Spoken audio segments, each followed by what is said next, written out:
can't breathe in this thing! Bet. It's been nearly 40 years since Spaceballs warped on the cinema screens and made us all say, "May the Schwartz be with you." And the cast? Reinventions, tragedies, decades of silence, and the most remarkable comeback Hollywood has seen in years. Let's see where they all are in 2026. Mel Brooks is President Scroob. Mel Brooks was born on June 28, 1926 in Brooklyn, New York, and was 61 years old when he wrote, directed, produced, and starred in Spaceballs. The only person in cinema history to play both the villain president and the all-knowing sage in the same film. He built the entire universe, then cast himself twice. Behind the laughs sits one of the most decorated careers in American entertainment. One of only 28 people to achieve EGOT status. Emmy, Grammy, Oscar, Tony. With 3 films in the AFI's Greatest Comedies list. He was married to Anne Bancroft from 1964 until her death in 2005. 41 years. And described her as his Obi-Wan Kenobi. The person who pushed him toward Broadway when he doubted himself. In June 2025, he announced Spaceballs 2 is in production for 2027, reprising both roles while handing the directing reins to someone younger. The HBO documentary Mel Brooks, the 99-year-old man, premiered in January 2026 to widespread acclaim. Today in 2026, Mel Brooks is 99 years old and turns 100 on June 28th. Still working, still announcing projects. Yogurt told us the Schwartz is in you. At 99, Mel Brooks proves it never runs out. John Candy as Barf, the Mog. John Candy was born on October 31st, 1950 in Canada and was 36 years old when he played Barf, half man, half dog, and entirely the emotional heart of Spaceballs. In a movie built entirely on jokes, Candy made you actually care about the characters. That is a rare gift. Despite enormous fame, he was incapable of ego and constitutionally unable to make a room feel small. He was married to Rosemary Hober for 15 years and left behind 2 children, Jennifer and Christopher, aged 12 and 9, when he died. He had just completed Cool Runnings and was midway through filming Wagons East in Mexico when he died of a heart attack in his sleep on March 4th, 1994. He was 43 years old. He left behind a career that was still ascending and an ache in comedy that has never fully healed. He would have been 75 today. Barf called himself his own best friend. The rest of the world still considers John Candy theirs.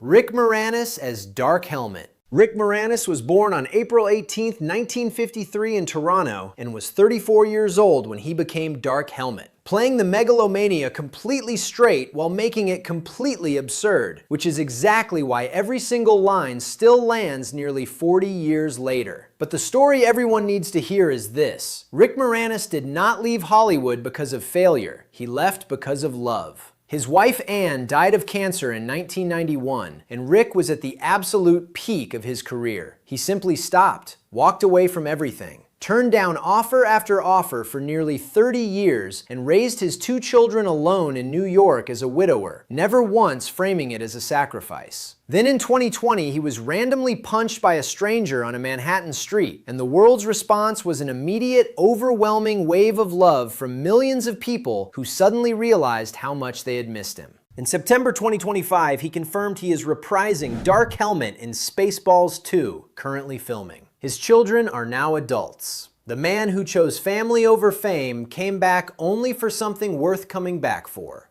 Today in 2026, Rick Moranis is 72 years old and back in the helmet. Dark Helmet may have been the villain, but Rick Moranis chose the greatest role of all, being a dad. Now finally, he gets to be both. Joan Rivers as Dot Matrix. Joan Rivers was born on June 8, 1933 in Brooklyn, the same borough as Mel Brooks, and was 53 years old when she voiced Dot Matrix, Princess Vespa's overprotective droid. Only Joan Rivers could have played that role because Joan Rivers basically was Dot Matrix, the loudest, most fiercely loyal, most hilariously overprotective presence in any room she entered. The real Joan was far more broken and far more trailblazing than any character she played. She was the first woman to host a late-night network talk show. Johnny Carson felt betrayed, ended their 20-year friendship overnight, and never spoke to her again. A rejection that cut her deeply for the rest of her life. Then her husband Edgar died by suicide in August 1987. the same month Spaceballs was released, leaving Joan devastated, professionally destroyed, and nearly broke at 54. She rebuilt everything from scratch. Fashion police, QVC, roasts, a work ethic that humiliated people half her age. She worked until the very week she died. Her last words to daughter Melissa were reportedly, "I'm tired."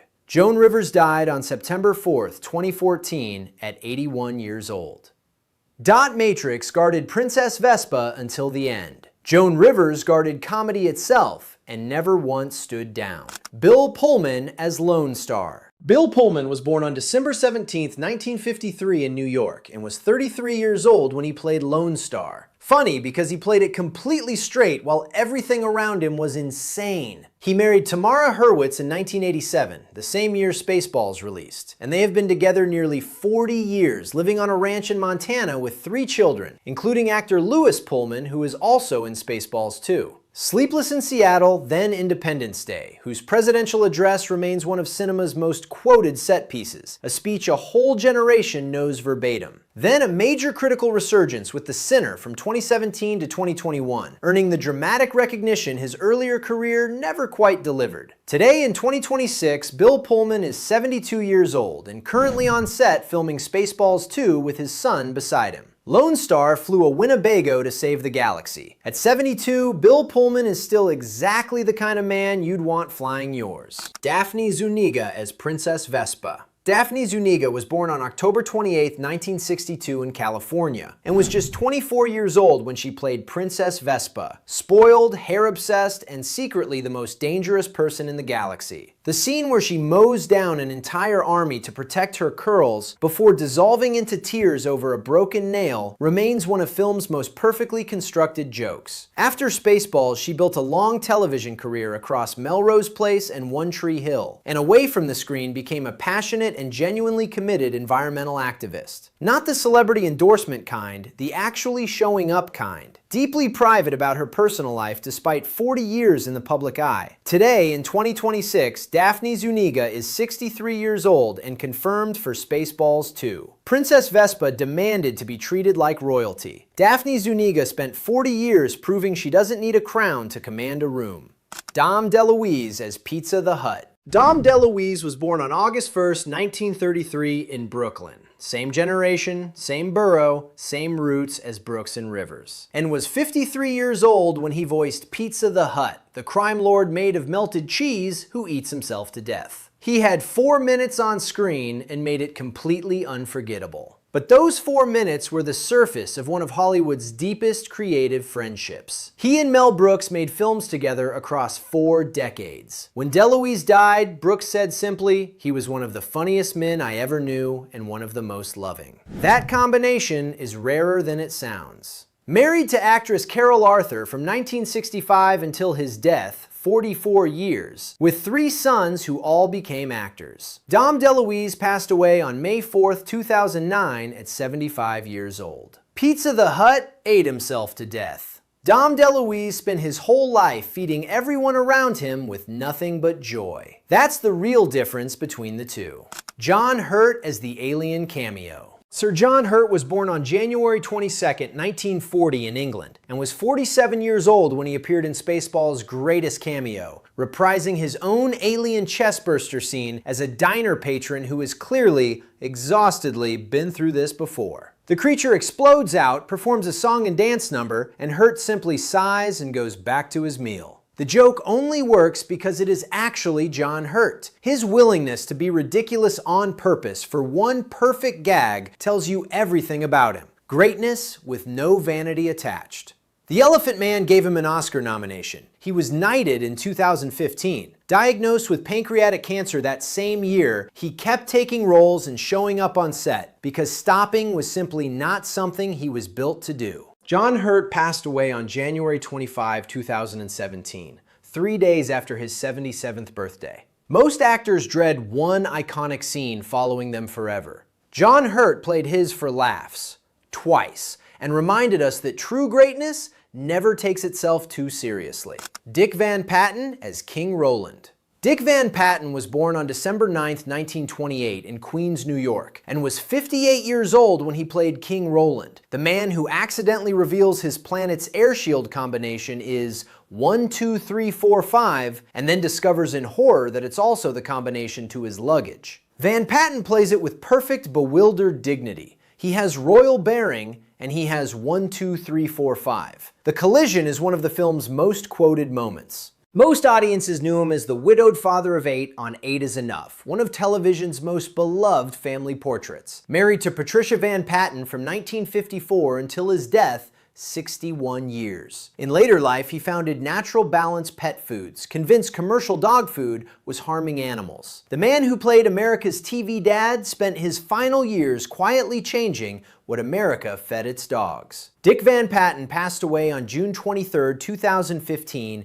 at 86 years old. King Roland's combination was 1, 2, 3, 4, 5. The most obvious password in the universe. Dick Van Patten's legacy is far more layered. A man who was exactly as good as he seemed, and in Hollywood, that is the rarest combination of all. Tim Russ as a Spaceballs trooper. Tim Russ was born on June 22, 1956 in Washington, D.C., and was 31 years old when he took a small, uncredited trooper role in Spaceballs, a uniform in a corridor, building his career one set at a time. 7 years later, he was cast as Tuvok, the Vulcan chief of security on Star Trek Voyager, appearing across all 172 episodes from 1995 to 2001. He returned as Tuvok in Star Trek Picard Season 3 in 2023 to an audience that had waited over 20 years to see the character again. He has spoken thoughtfully about navigating Hollywood as a black actor in science fiction during the 1980s and 1990s,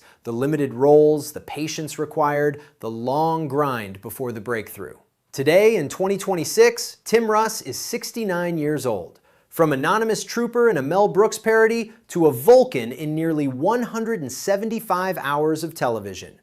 The Schwartz, it turns out, was with him all along. Stephen Tobolowsky as a radar technician. Stephen Tobolowsky was born on May 30th, 1951 in Dallas, Texas, and was 36 years old when he appeared in Spaceballs in a small technician role. One of hundreds of credits he was accumulating on his way to becoming one of the most recognizable faces in Hollywood that nobody can ever name. 5 years after Spaceballs, he became Ned Ryerson in Groundhog Day, the most famous insurance salesman in cinema history. 3 minutes of screen time that have lived in the culture for 30 years. Over 200 total credits followed. Away from the screen, he suffered a spinal injury in 2010 that temporarily paralyzed him, an experience he documented with dark humor in his best-selling memoir, The Dangerous Animals Club, revealing a private intellectual depth his on-screen persona rarely showed. He recovered fully and returned to work. Today, in 2026, he is 74 years old. Ned Ryerson asked if you'd gotten the memo. Stephen Tobolowsky never needed one. He just showed up and made everything better. Felix Silla as the lead dink. Felix Silla was born on January 11th, 1937 in a small village in the mountains of Italy and was 50 years old when he played the lead dink in Spaceballs. You didn't know it was him. You almost never did. That invisibility was entirely his art. He arrived in America in 1955 at 18 with no English and no plan beyond his body. A circus performer with Ringling Brothers, bareback rider, trapeze artist, tumbler. From the big top to Hollywood, where his 3'11" frame and extraordinary physical control built one of the most unique careers in the industry. Cousin It on The Addams Family. Face hidden, voice dubbed, body doing everything. Tweaky on Buck Rogers. An Ewok in Return of the Jedi. 6 decades inside costumes that hid him from the audience he spent his life entertaining. Married to Sue Silla from 1965 until his death. 56 years, 3 children. Felix Silla passed away on April 16, 2021 at 84 years old. The world never saw him, but they always felt him. That is a rare and irreplaceable kind of magic. Tony Cox as a dink. Tony Cox was born on March 31, 1958 in Canton, Ohio, and was 29 years old when he appeared in Spaceballs as one of the costume dinks. Inside a costume, in the background, just like Felix Silla beside him. He spent the next 4 decades making sure that never happened again. A longtime advocate for genuinely written roles for little people, rather than height used as a punchline, he brought something equally original to his personal life. He is raising a full-height daughter, Tajane, as a little person, and has spoken candidly about what it means to navigate a world not built for you while raising a child who moves through it differently.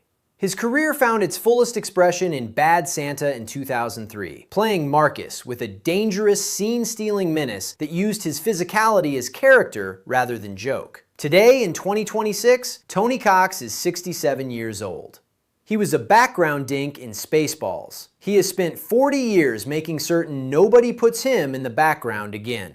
Jim J. Bullock as Prince Valium. Jim J. Bullock was born on February 9, 1955 in Casper, Wyoming, and was 32 years old when he played Prince Valium, the narcoleptic, impossibly dull royal who falls asleep at his own wedding. Bullock played it perfectly, with total physical commitment. The beautiful irony being that off-screen, he was one of the sharpest, most energetic comic performers of the decade. But behind the fame, Bullock was living through one of the most terrifying private crises of the AIDS era. In 1985, he discovered he was HIV positive. He was not publicly out as gay. He was at the height of his career, and he kept it completely secret for 11 years, managing public rumors about his sexuality by arranging press photographs with female companions. Then his partner of 6 years, John Casey, died from AIDS-related complications in 1996. Bullock announced his HIV status and came out as gay simultaneously, both truths at the same moment. The fallout was immediate. Depression, drug addiction, a 1999 arrest for crystal meth possession, bankruptcy, losing his home. He was 44 years old. And then slowly he rebuilt. Stage work, Broadway, a long-term HIV survivor for over 40 years, undetectable now, and one of the most honest voices on the subject American entertainment has produced. Today in 2026, Jim J. Bullock is 71 years old. Prince Valium couldn't stay awake at his own wedding. Jim J. Bullock has been fighting for his life for 40 years and never once fell asleep on the job. George Weiner is Colonel Sanders. George Weiner was born on March 20th, 1945 in Los Angeles and was 42 years old when he played Colonel Sanders, Dark Helmet's long-suffering, perpetually exasperated second-in-command. Every great comedy needs someone reacting normally to complete insanity. Weiner was that person, and his barely contained professionalism gave Rick Moranis someone to bounce off in every scene they shared. His real superpower is 50 years of continuous work in Hollywood without ever becoming a household name, while appearing in virtually every show that is one. Hill Street Blues to Suits. Hundreds of credits, always the most competent person in the room. Deeply private, rarely does press, entirely focused on the craft. Today in 2026, George Weiner is 80 years old and confirmed for Spaceballs 2, reuniting with Brooks, Moranis, Pullman, and Zuniga for the first time in nearly 40 years. Colonel Sanders spent the whole movie keeping Dark Helmet from destroying everything. George Weiner has spent 50 years showing up, doing the job precisely, and going home without drama. Same energy, completely different uniform. That's the Spaceballs cast, then and now. 5 of them gone too soon, 5 of them literally on set right now filming the sequel. Every single one of them with a story that goes so much deeper than the movie that made us love them. Drop a comment, which cast member's story hit you hardest? And if you haven't subscribed yet, may the Schwartz be with you.